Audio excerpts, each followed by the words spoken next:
골로새서 2장 4절부터 15절까지 말씀 찾으셨으면 제가 읽어드리겠습니다.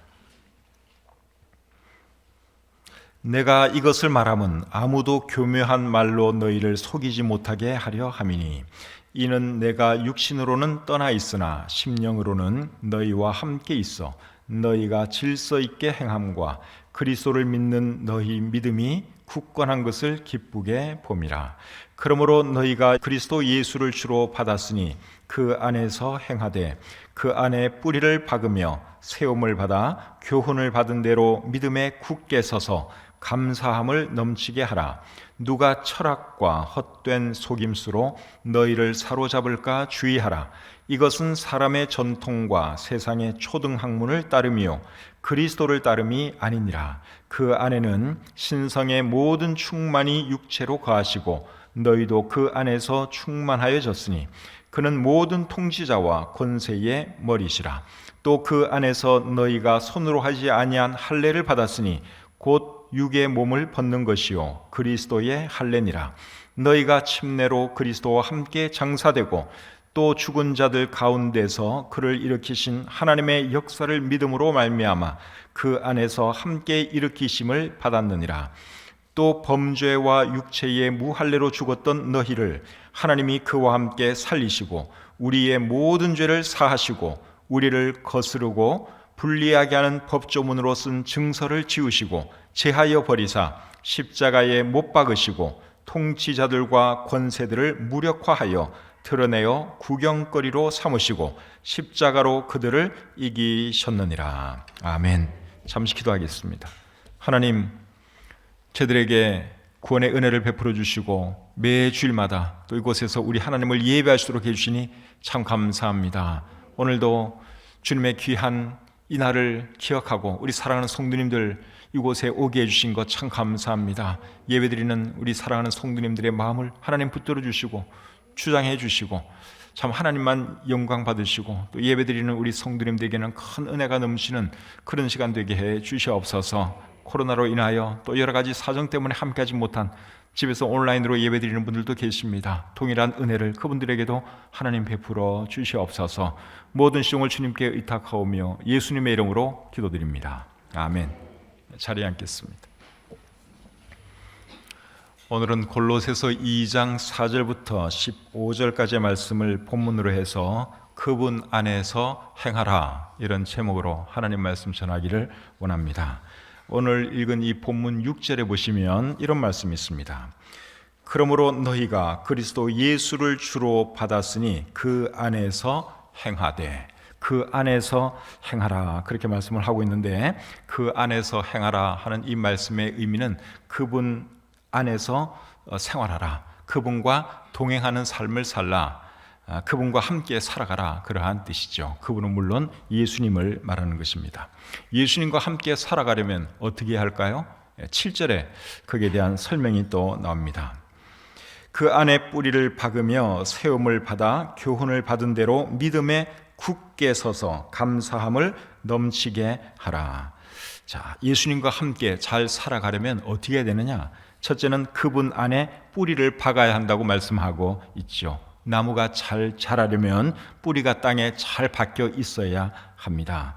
그와 마찬가지로 신앙생활을 잘 하려면 예수님 안에 뿌리가 잘 박혀 있어야 하는 것이죠. 예수님 안에 뿌리가 박혀 있다 하는 이 말의 의미는 예수님에 대한 믿음이 확실하다, 구원의 확신이 분명하다 그러한 뜻입니다. 그래서 첫 번째로는 예수님 안에 우리가 뿌리를 잘 박아야지 예수님과 동행하는 삶을 살 수 있다 하는 것이죠. 두 번째는 그분 안에서 세움을 받아야 한다 하는 말씀을 하고 있습니다. 그분 안에서 세움을 받는다 하는 이 말의 의미는 그분 안에서 자라간다 그러한 뜻이죠. 신앙생활에 있어서 구원은 정말 중요한 것입니다. 그렇다고 해서 구원이 신앙생활의 전부는 아닙니다.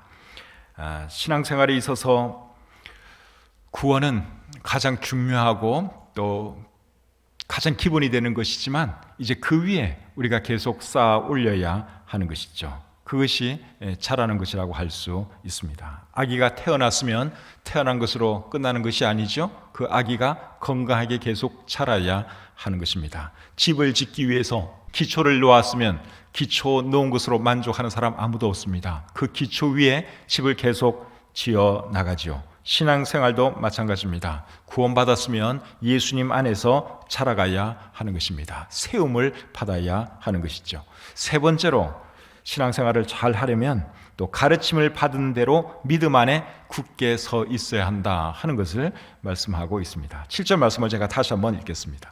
그 안에 뿌리를 박으며 세움을 받아 교훈을 받은 대로 가르침을 받은 대로 믿음에 굳게 서서 감사함을 넘치게 하라. 그래서 세 번째로 하는 말씀은 가르침을 받은 대로 믿음 안에 굳게 서 있어야 한다 하는 것이죠.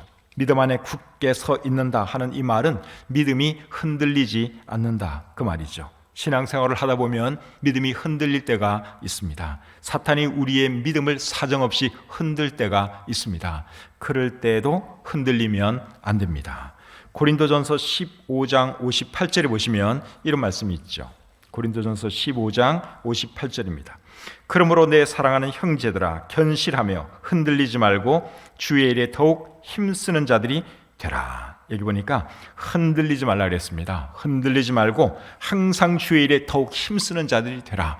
그렇게 말씀을 하고 있는데 사탄이 우리로 하여금 그렇게 하지 못하도록 한 번씩 흔듭니다. 우리에게 의심을 가져다 주기도 합니다. 그래도 흔들리면 안 됩니다. 가르침을 받은 대로 믿음 안에 굳건하게 서 있어야 하는 것이죠. 그리고 네 번째로는 감사함을 넘치게 해야 한다 하는 말씀을 하고 있습니다. 7절 제일 끝에 보시면 감사함을 넘치게 하라 그랬습니다. 예수님 안에서 살아가는 것과 감사함을 넘치게 하는 것이 무슨 관계가 있습니까? 이 두 개가 무슨 관계가 있습니까? 감사함이 없고 불평과 불만만 많다 보면 사탄의 역사에 취약할 수밖에 없습니다. 그렇기 때문에 예수님 안에서 잘 살아가려면 감사함이 넘치는 그런 사람이 되어야 합니다. 그런 이유 때문에 사도 바울도 골로새서 3장 15절에서 너희는 감사하는 자가 되라 그렇게 말씀을 했고 데살로니가전서 5장 18절에서는 범사에 감사하라 그렇게 말씀하고 있습니다. 감사하는 사람이 결국 주님과 동행하는 삶을 더 잘 살기 때문에 그렇습니다. 감사함이 없고 늘 불만만 많아요. 그런 사람은 우리 주님과 동행하기가 상당히 어렵습니다. 그런 사람은 사탄이 쉽게 공격하기 때문에 그렇죠. 지금까지 제가 말씀드린 것이 오늘 본문의 핵심이에요. 그럼 이제 다시 처음으로 돌아가서 우리 앞부분부터 보도록 하겠습니다. 4절입니다. 내가 이것을 말함은 아무도 교묘한 말로 너희를 속이지 못하게 하려 함이니. 내가 이것을 말함은 그렇게 말씀하고 있는데 여기 말하는 이것은 그 앞에서 말한 내용을 말합니다. 그 앞에 어떤 내용이 있었는가 하면 예수님에 대한 내용이 있었습니다. 그래서 예수님에 대해서 말한 이유가 뭐라 그랬습니까? 아무도 교묘한 말로 너희를 속이지 못하게 하려고 내가 이것을 말했다. 예수님에 대한 이것을 말했다. 지금 그렇게 말씀하고 있죠. 여러분 사람들이 이단에게 쉽게 미혹되는 그 이유가 뭔지 아십니까? 예수님에 대해서 잘 모르기 때문에 그렇습니다. 예수님에 대한 확신이 부족하기 때문에 이단들이 뭐라 그러면 정말 그럴듯하네, 그게 그런가 보다 그러면서 넘어가는 것입니다. 예수님에 대한 확신이 분명한 사람, 구원의 확신이 분명한 사람은 어떤 이단이 뭐라 그래도 껐떡하지를 않습니다. 5절 말씀 보겠습니다. 이는 내가 육신으로는 떠나 있으나 심령으로는 너희와 함께 있어 너희가 질서 있게 행함과 그리스도를 믿는 너희 믿음이 굳건한 것을 기쁘게 봄이라. 이 말씀을 보면 사도 바울은 골로새 성도들이 믿음 생활 잘하고 있는 것을 지금 기뻐하고 있다 그런 말씀을 하고 있죠. 그런데 그들이 질서 있게 행한 것을 여기서 말씀하고 있습니다. 질서 있게 행했다. 여러분 이 말의 의미가 뭘까요? 고린도전서 14장 40절에 보시면 모든 것을 품위 있게 하고 질서 있게 하라 하는 말씀이 있습니다. 이 말씀은 방언과 관련해서 하신 말씀이에요. 고린도 교회는 방언 때문에 굉장히 혼란스러운 교회였습니다. 무질서하게 사람들이 교회 안에서 방언을 했습니다. 그래서 사도 바울이 하는 말이 모든 것을 품위 있게 하고 질서 있게 하라, 그렇게 말씀을 한 겁니다. 그리고 고린도전서 14장 33절에 보시면 하나님은 무질서의 하나님이 아니라고 말씀을 하고 있습니다. 그래서 교회에서 무엇을 할 때는 항상 질서 있게 해야 합니다. 예배를 드릴 때도 질서가 있어야 합니다. 교회에서 어떤 행사를 할 때도 질서 있게 해야 하는 것이죠. 우리 교회는 통성기도를 안 하죠. 예배 시간에 우리 교회는 통성기도를 하지 않습니다. 왜 통성기도를 안 하는 줄 아십니까? 통성기도를 하다 보면 굉장히 무질서하잖아요. 정신없지 않습니까? 물론 통성기도 하는 교회에 대해서 제가 비판할 생각은 없어요. 통성기도에도 장점이 많은 것을 제가 잘 압니다. 그런데 믿지 않는 사람들이 통성기도하는 그 모습을 보면 어떻게 생각하는 줄 아십니까? 야, 이 교회는 왜 이렇게 시끄러워? 이 교회는 왜 이렇게 무질서해? 그렇게 생각합니다. 100명의 99명은 다 그렇게 생각을 합니다. 그래서 그런 이유 때문에 통성기도 자체가 잘못된 건 아니에요. 여러분들이 어디가 산에 가서 막 부르짖든지 뭐 별짓을 다 하든지 그거 괜찮아요. 그런데 여러 사람이 모였을 때 막 한꺼번에 얘기하면은 우리는 이해할 수 있지만 믿지 않는 사람들이 그 모습을 보면 이해를 못해요. 교회가 이런 데인가? 이 사람들 광신자들 같다, 그런 말 할 수 있습니다. 그래서 우리 교회에서는 질서 있게 하기 위해서 예배 시간에는 통성기도를 하지 않습니다. 통성기도 제가 잘못했다고 얘기하는 건 아니에요. 근데 질서상 안 하는 것이 좋겠다, 그렇게 판단을 했기 때문에 하지 않는 것입니다. 사람들이 천주교에 대해서 굉장히 많이 호감을 가지고 있습니다. 왜 그런 줄 아십니까? 천주교에는 질서 있게 보이거든요. 조용하고 엄숙하고 거룩해 보이잖아요. 성경적으로 보면 천주교는 정말 문제가 많습니다. 근데 외형적으로 거룩해 보이고 질서 있게 보이니까 거기에 사람들이 끌리는 것입니다. 그래서 우리가 무엇을 할 때는 하나님 말씀대로 하여튼 질서 있게 해야 한다 하는 것을 우리가 알아야 하는 것이죠. 그 다음에 우리 8절로 가겠습니다. 6절 7절은 보았죠? 8절로 가겠습니다. 누가 철학과 헛된 속임수로 너희를 사로잡을까 주의하라. 이것은 사람의 전통과 세상의 초등학문을 따름이요 그리스도를 따름이 아니니라. 8절에서는 어떤 말씀을 하고 있는가 하면 잘못된 것에 미혹당하지 말라 하는 말씀을 하고 있습니다. 여기 철학이라는 단어가 나왔어요. 철학이라는 단어는 헬라어 성경으로 보시면, 원래 신약 성경은 헬라어로 기록이 되었죠. 헬라어 성경으로 보시면 필로소피아스 그렇게 되어 있습니다. 철학이라는 단어는 필로소피아스. 그래서 이 단어에서 영어의 필로소피가 나온 겁니다. 철학을 영어로는 필로소피라 그러는데 헬라어의 필로소피아스라는 그 말에서 영어의 필로소피가 나온 겁니다. 근데 이 필로소피아스라고 하는 이 헬라어는 필로라는 말과 소피아스라는 단어가 합쳐서 만들어진 단어입니다. 필로는 사랑이라는 뜻이고, 필레아가 사랑이죠. 필로는 사랑이라는 뜻이고, 소피아스라고 하는 단어는 지혜라고 하는 뜻입니다. 그래서 철학이 결국 뭔가 하면 지혜를 사랑하는 것, 그것이 철학입니다. 그런데 여러분, 지혜가 어디에 있겠어요? 세상 철학자들이 말하는 그곳에 진정한 지혜가 있습니까? 지혜는 어디에 있느냐? 예수 그리스도 안에 있습니다. 그래서 골로새서 2장 3절에 이렇게 말을 하는 거죠. 그 안에는, 예수님 안에는 지혜와 지식의 모든 보화가 감추어져 있느니라. 지혜가 어디에 있느냐? 예수님 안에 있습니다. 여기 지혜라는 단어가 나오죠. 헬라어로 보면은 소피아스 그렇게 되어 있습니다. 그래서 우리가 따라야 할 분은 세상의 철학이나 세상의 어떤 헛된 것이 아니라 예수 그리스도라 하는 것이죠. 9절 10절 계속 보겠습니다. 그 안에는 신성의 모든 충만이 육체로 거하시고 너희도 그 안에서 충만하여졌으니 그는 모든 통치자와 권세의 머리시라.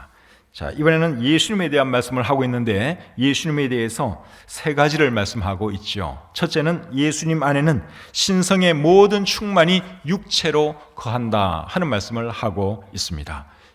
이 말의 의미가 뭘까요? 예수님은 하나님이다. 예수님은 하나님께서 인간의 몸을 입고 오신 분이다. 그러한 뜻입니다. 여러분은 예수님이 그런 분인 것을 알고 있습니까? 예수님에 대해서는 그걸 아셔야 돼요. 예수님은 여러분 우리가 똑같은 몸을 가진 사람이었지만 그분의 실체는 하나님이셨습니다. 하나님께서 인간의 몸을 입고 이 땅에 계신 분, 그분이 예수님이셨습니다. 두 번째로 예수님에 대해서 또 어떤 말씀을 하는가 하면 너희도 예수님 안에서 충만하여졌다, 그렇게 말씀을 하고 있습니다. 10절 말씀을 제가 다시 한번 보겠습니다. 10절 보시면 너희도 그 안에서 충만하여졌으니, 그러니까 우리도 예수님 안에서 충만하여졌다는 거예요. 무엇으로 충만해졌다는 것일까요? 신성으로 충만해졌다, 그러한 말씀이죠. 베드로후서 1장 4절에 보시면 너희는 신성한 성품에 참여하는 자가 되었다 하는 말씀이 있습니다. 신성한 성품이라고 하는 것이 결국 신성이죠. 그래서 우리도 사실은 예수님 때문에 하나님의 그 성품에 참여하는 자가 된 것을 오늘 이 본문에서는 너희도 예수님 안에서 충만하여졌다, 신성으로 충만하여졌다, 그렇게 말씀하고 있는 것입니다. 예수님 안에서 신성으로 충만해졌다 하는 이 말의 의미는 예수님으로 인하여 하나님의 자녀가 되었다, 그러한 뜻입니다. 요한복음 1장 12절 13절 말씀 한번 읽어드리겠습니다. 영접하는 자, 곧 그 이름을 믿는 자들에게는 하나님의 자녀가 되는 권세를 주셨으니 이는 혈통으로나 육정으로나 사람의 뜻으로 나지 아니하고 오직 하나님께로부터 난 자들이니라. 여기 보면 우리가 하나님의 자녀가 되었다고 말씀하고 있습니다. 또 갈라디아서 3장 26절은 이렇게 말씀을 합니다. 너희가 다 믿음으로 말미암아 그리스도 예수 안에서 하나님의 아들이 되었으니, 예수님 안에서 우리가 뭐가 됐다고요? 하나님의 아들이 되었습니다.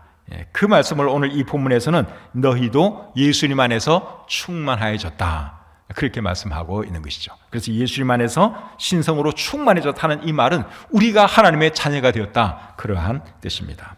세 번째로 또 예수님에서 어떤 말을 하는가 하면 예수님은 모든 통치자와 권세의 머리다 하는 말씀을 하고 있습니다. 10절 제일 끝에 보면 그는 모든 통치자와 권세의 머리시라, 그렇게 말씀을 하고 있죠.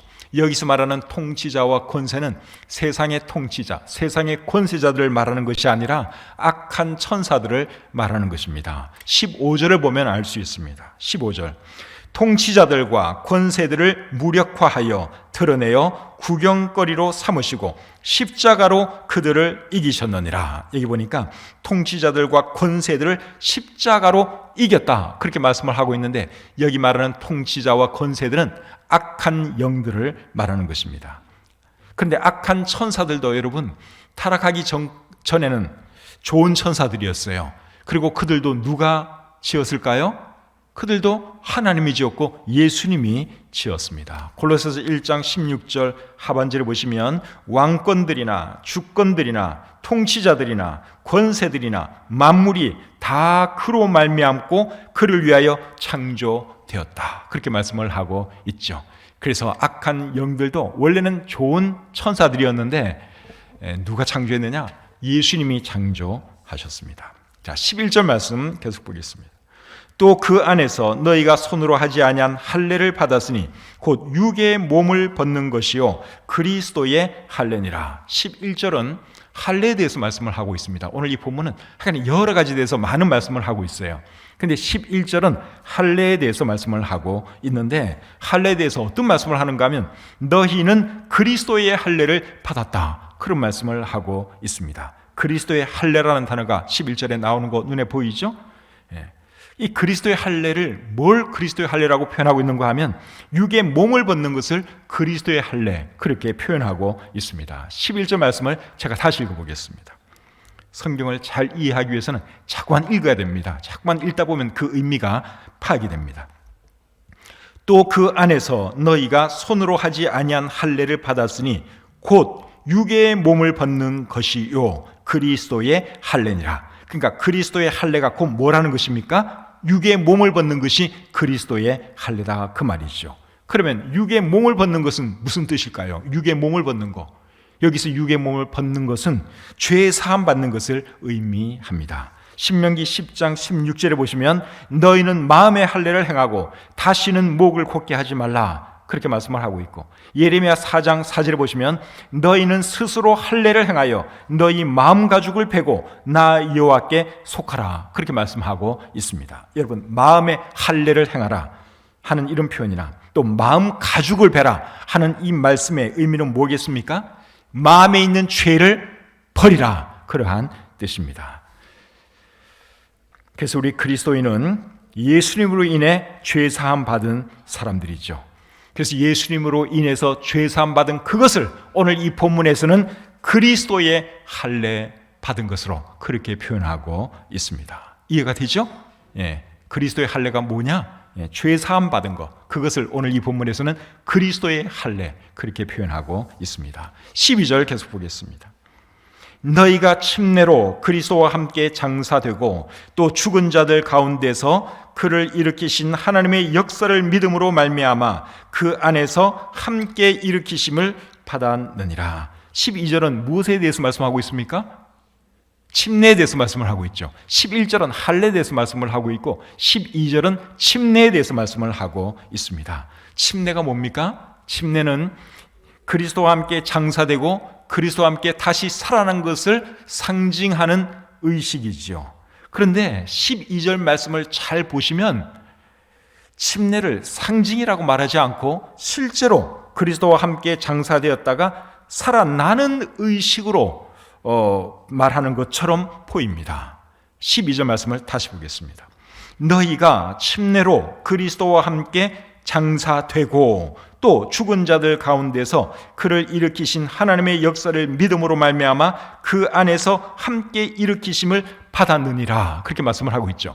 침례는 제가 상징이라고 말씀을 했는데 12절에서는 상징으로 말하는 것 같지가 않고 침례 받는 그 순간에 진짜로 예수님과 함께 죽고 다시 살아나는 것처럼 그렇게 말씀을 하고 있습니다. 그 이유는 뭔가 하면 그 당시에는 구원과 침례가 동시에 일어나는 경우가 참 많았습니다. 그래서 구원과 침례를 한 사건인 것처럼 표현하기도 했습니다. 가장 대표적인 말씀이 사도행전 2장 38절이라고 할 수 있습니다. 사도행전 2장 38절 말씀 제가 한번 읽어보겠습니다. 베드로가 이르되 너희가 회개하여 각각 예수 그리스도의 이름으로 침례를 받고 죄 사함을 받으라. 침례를 받고 뭘 받으라고요? 죄 사함 받으라. 근데 여러분, 우리가 침례 받는다고 죄 사함 받는 건 아니라는 거 우리가 알고 있잖아요. 근데 2장 38절을 보면 침례를 받고 죄 사함을 받으라, 그렇게 말씀을 하고 있습니다. 왜 이런 식으로 표현하는가 하면 구원과 침례가 이 성경에 기록될 그 당시에는 거의 동시에 많이 일어났어요. 그래서 사도 베드로가 설교를 했더니 3,000명이나 되는 사람이 회개하고 그날 침례를 받았죠. 구원과 침례가 비슷한 시각에 다 일어난 것입니다. 그래서 이제 이런 표현을 쓰는 거예요. 침례를 받고 죄사함 받으라. 그래서 이 말은 구원받고 죄사함 받으라 하는 말과 거의 같은 말입니다. 구원과 침례가 거의 동시에 많이 일어났기 때문에 그런 것입니다. 그래서 우리가 성경을 전체적으로 잘 봐야 되는데 침례는 구원에 대한 상징이지 침례 자체가 구원은 아니라는 것입니다. 침례는 구원의 조건이 절대로 될 수가 없습니다. 침례가 구원의 조건이라면 예수님의 십자가 옆에 달렸던 그 강도, 믿음을 고백했던 그 강도는 천국에 갈 수가 없죠. 왜냐하면 그 사람은 침례를 못 받았으니까. 침례고 세례고 안에 아무것도 못 받았어요. 그런데 예수님이 그 사람에게 뭐하라 했습니까? 오늘 네가 나와 함께 낙원에 있으리라. 그 사람 구원 받았습니다. 천국에 갔습니다. 그래서 침례는 구원받은 것에 대한 상징적으로 우리가 나는 예수님과 함께 죽었고 새로운 사람으로 거듭났습니다. 그것을 상징으로 보여주는 것이 침례지 그것 자체가 구원의 조건, 죄 사함의 조건은 아니다 하는 것이죠. 그렇지만 침례가 여러분 대단히 중요한 것입니다. 그럼 침례 뭐 받아도 되고 안 받아도 되겠네요? 여러분들이 그렇게 말할 수 있어요. 근데 그렇게 말하면 또 안 돼요. 성경을 잘 읽어보면 침례는 굉장히 중요하게 취급을 하고 있습니다. 그래서 마태복음 28장 19절에 보시면 너희는 가서 모든 민족을 제자로 삼아 아버지와 아들과 성령의 이름으로 침례를 베풀라고 말씀을 하고 있죠.